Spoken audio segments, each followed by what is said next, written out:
سلام و وقت بخیر، به کانال زاریس ادیت خوش اومدید. امروز آموزش انداختن متن یا کلیپ پشت سوژه رو داریم. بریم که این آموزش خواهرمون رو داشته باشیم.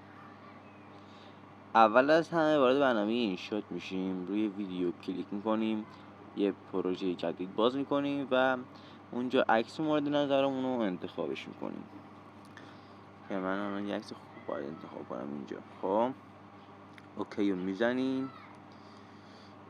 اینجا من میگیرم زمان ویدیو رو تعیین میکنم که اون 15 ثانیه همیشه میذارمش و روی PLP میزنم. نشون بدم کدوم بود وایسا.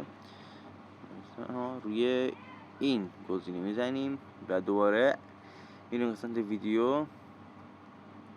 اشتباه شده باشید، قسمت ویدیو و اون دو کلیپ خامی که واسهتون توی کانال میذارم و یکی میشون رو انتخاب میکنید و میذارید پشت، انتخاب میکنید میذارید دیگه. الان بهش چی میشه ویدیو انتخاب میکنید، با صفحه یکی میکنید اندازشو، میایین اینور روی تحت تلفیق میزنید روی گزینه دومی. این نه روی یکی این وریش بزنید. من لحظه اشتباه شد پیش نمیاد، وایسید جاشو من درست کنم بعد عوضش کنم اینجا.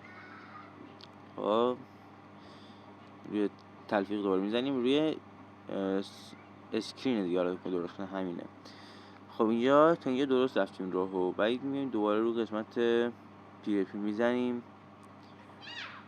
میرون از اول PLP و اینجا باید عکسمون رو دوباره اضافه کنیم که هم فهمم کدوم عکس بود که نه این نیست و اینم نیست و خودشه. خب همینه. عکس رو با عکس دیگه اندازه هم میکنیم که هیچ محتوایی نداشته باشه. روی برش میزنیم، برش که کامل شد اینو تا آخرش میکشیم تا زمانی که پایین دون هست و دیگه به اون آماده است دیگه. این داشته باشیم نتیجه نخواهید.